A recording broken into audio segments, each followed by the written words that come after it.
Hello and welcome to the dungeon. Dayman here. Today we're talking about how to be a tank in the dungeon. That's right, we're going over class-specific builds, and stay tuned as we will be going over multiple classes, casters, support, rangers, and rogues. If you have anything you would like to see specific builds on, leave it down in the comments below, and I'll be sure to get to it eventually.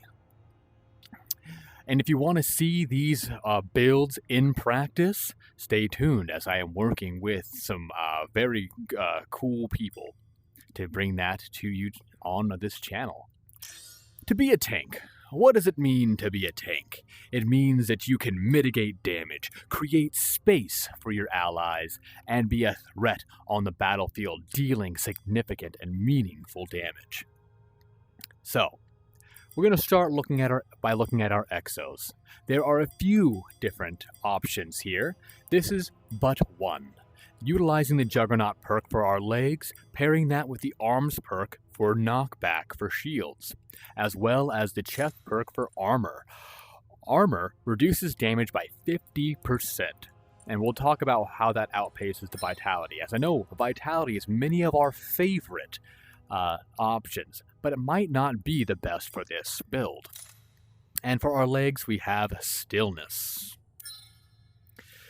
The reason by which we use our armor instead of any others, I'll quickly remove these perks and demonstrate to you why these are so important.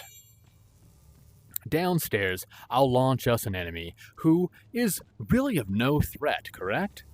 Does middling damage and can be knocked out in most often one hit.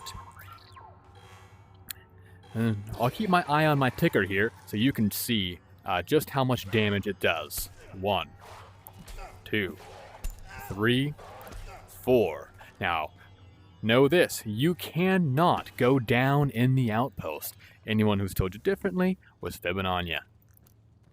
I know there's this rumor going around that Nova can take you out. She can deal damage, but she can't take you out.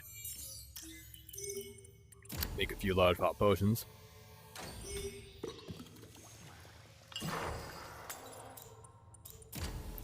Alright.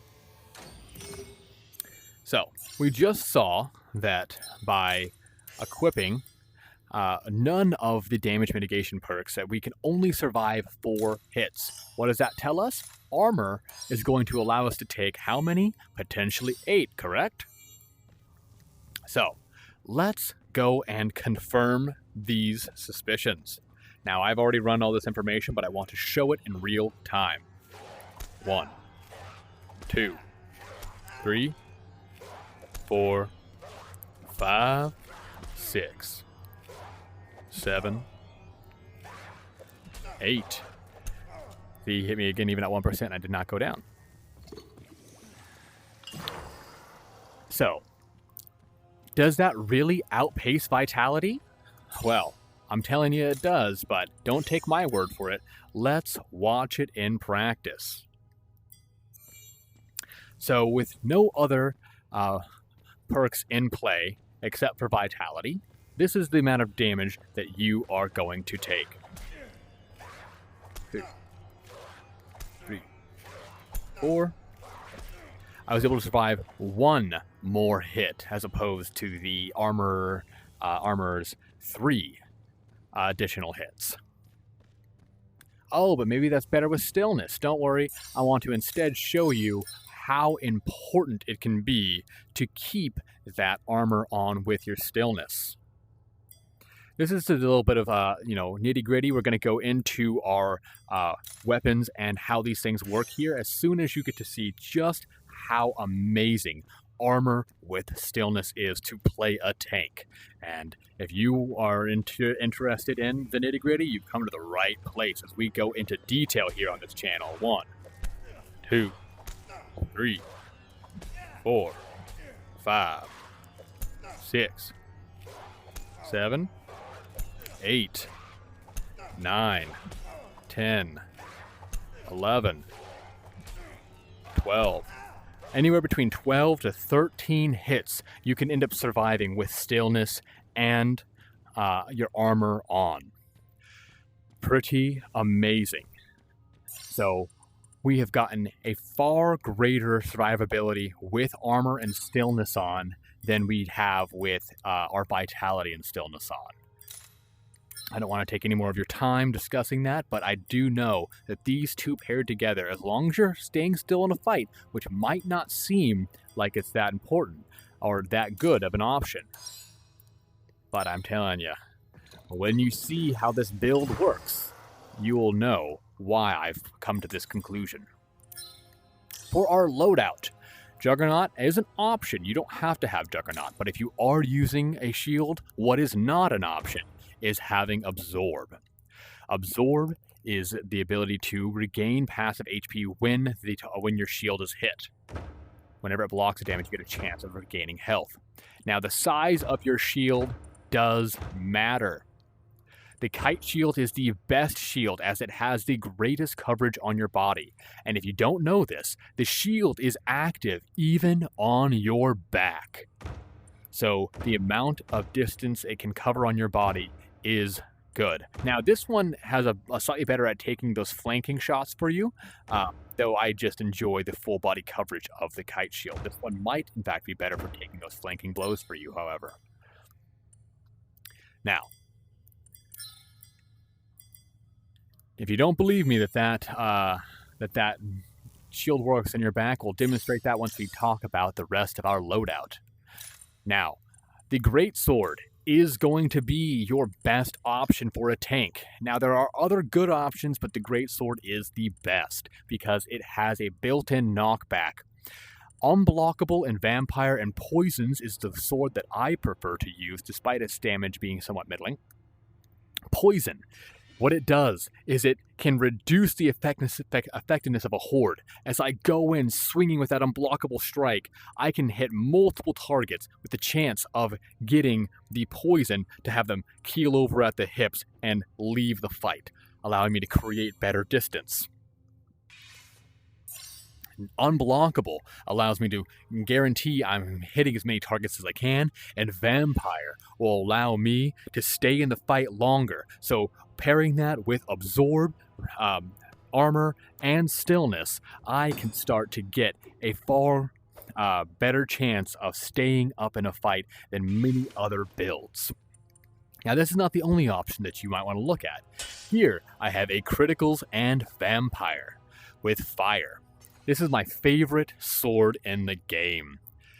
The Fire grants you a 200% damage increase whenever it becomes activated, and Criticals grants you a 300% damage increase. So we're talking about being a threat in combat, nothing else beats it. And once again, that Vampire, if it triggers along with Criticals, it can take you right back up to full health. However, looking at our greatswords, we will notice they come in a variety of sizes. And the longer the sword, the easier it is to make contact and keep distance in a fight. That is why I am rocking the Poison Unblockable Vampire. However, you can turn any greatsword into an unblockable greatsword without the perk. How that is?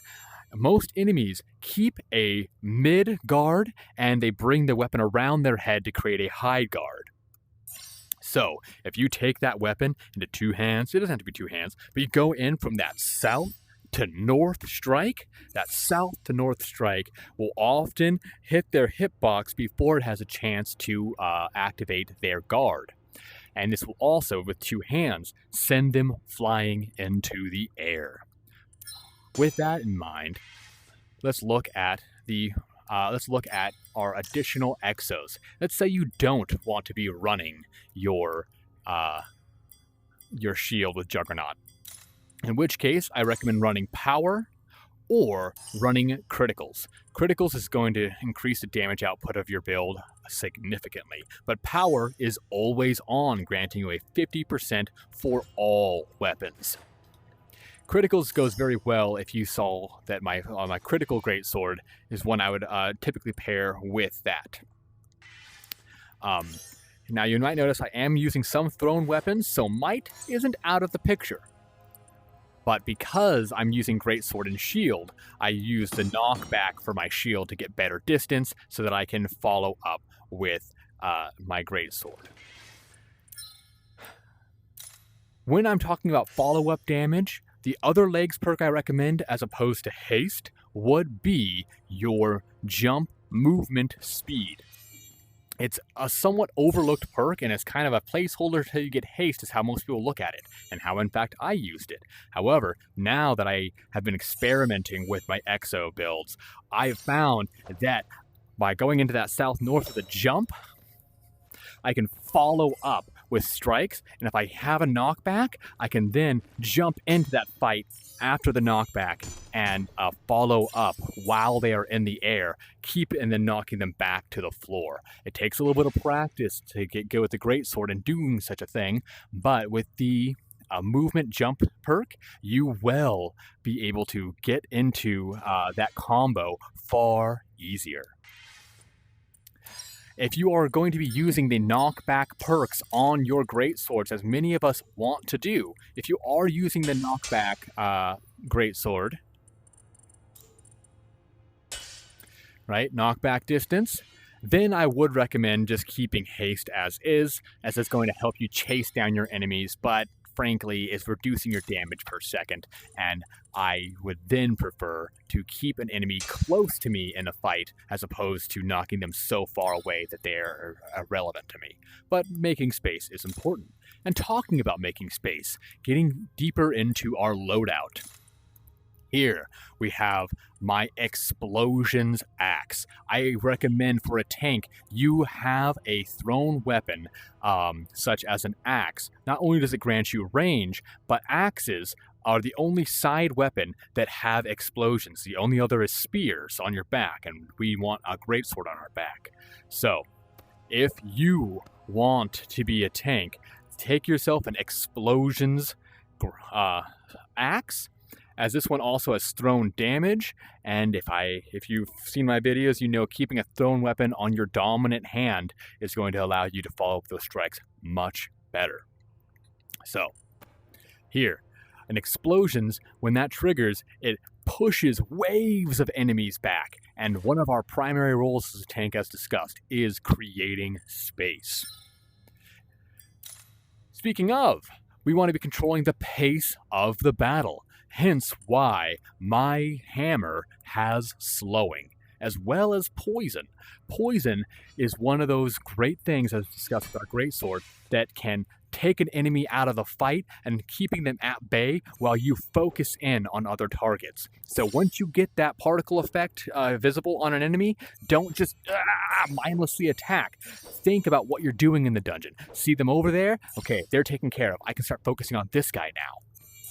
And once they start moving again, maybe follow up with that thrown attack to kind of hopefully get that explosion and keep that space. All right. So that talks about what's important about your loadouts. Explosions, slowing, as well as poison and unblockable. Knockback distance optional. However, if you are running Juggernaut, that is going to give you the option to have a knockback shield without and keeping those perks more open for more utility on your great sword, as in Vampire and Unblockable are almost crucial to staying in the fight. Again, criticals and Vampire, it's so hard for me not to just keep talking about how wonderful this sword is. So, that is options for your exos. Once again, your best option in a fight is going to be armors, stillness, and a shield, as that's going to keep you protected 360. You can keep your guard in front of you while also keeping the guard behind you. Now, if you don't believe me, it's not a perfect guard, and once an enemy gets into your space and their weapon clips past the shield, yes, it will still hit you. But when you hear that knock on the door, all you do is back away. Let's see if I can show you here.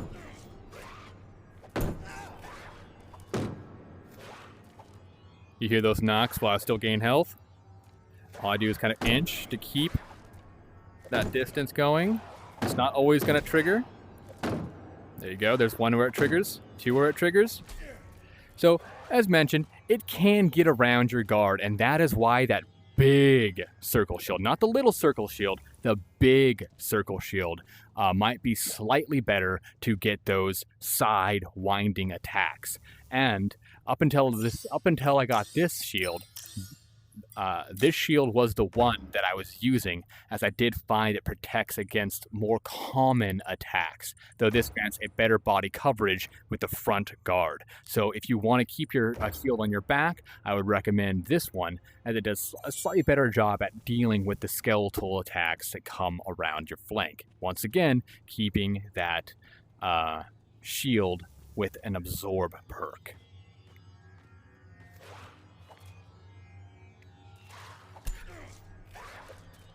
This is again why I like the kite shields. Slightly better body coverage. Come on, buddy. Where are you?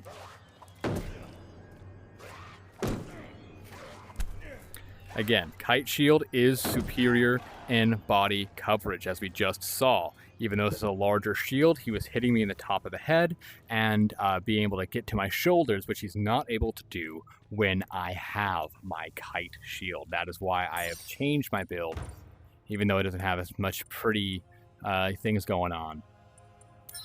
Alrighty, we talked about the crucial perks upon your weapons, the various weapons and how you want to be pairing those.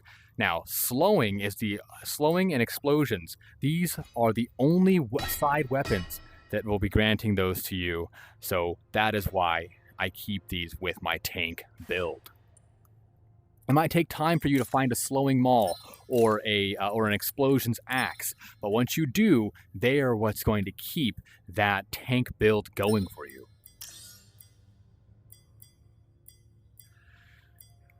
Let's see. Once again, you are absolutely welcome to increase your power and your threat, but we're not done talking about how to be a tank. There's one more crucial element to your kit, and one too many people forget about. Potions, potions, potions. Your bombs are a means of taking that explosion damage into your own hands. You can be creating space all over the battlefield by using those bombs, and they typically drop in chests. And if anyone has additionals, you might ask at the start of the dungeon, hey guys, I'm running a tank build all about creating space. If you have any bombs, why don't you just drop them for me, okay? And that way I can protect you guys. And that is the way that I run my tanks, all about controlling the pace of the battle, protecting myself, gaining HP, and mitigating distance with everything that my kit provides. Oh, but Dayman, are you just tooting my horn? How does this really work? Well, let's get in the dungeon and get active. I'm going to quickly launch a sandbox and show you just how effective this particular build can be. Here we are. Let's launch a sandbox. Real quick, I am going to ensure that I have my knockback shield perk, as that will help replace that need for the greatsword to be my primary knockback. However, if I am going into a shield in my offhand, I will be using a sidearm in my offhand, because the sword is more wieldy in two hands. That's right.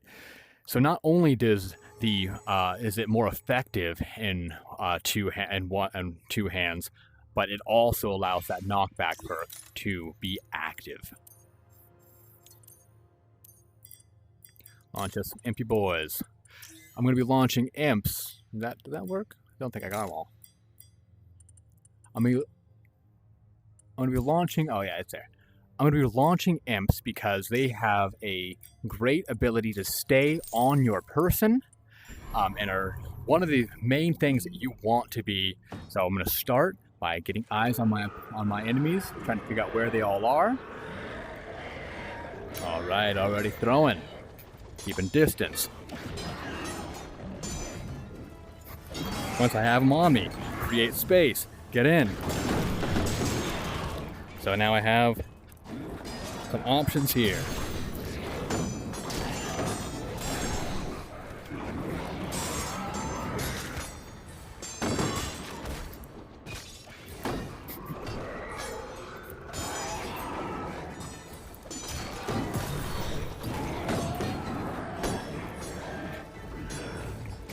See how I keep my guard while I'm moving and keep my head on a swivel? If you've seen my other videos, you know how important that can be. Try and slow down enemies, see if I can proc that explosions. Now that he's poisoned, I can focus in on other strikes, create space.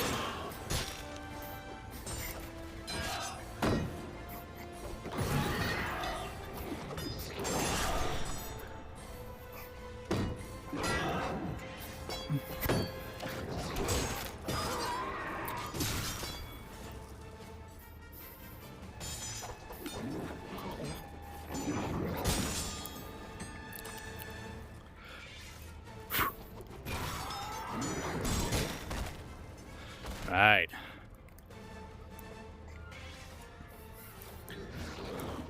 I have more than one enemy, so I'm wanting to use poison. I got my slowing perk, that's creating space. Focus in on the more easy enemy to strike down.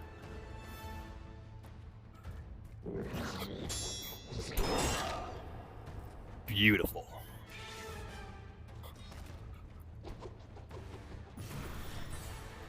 Nice, we have 2 perks going there.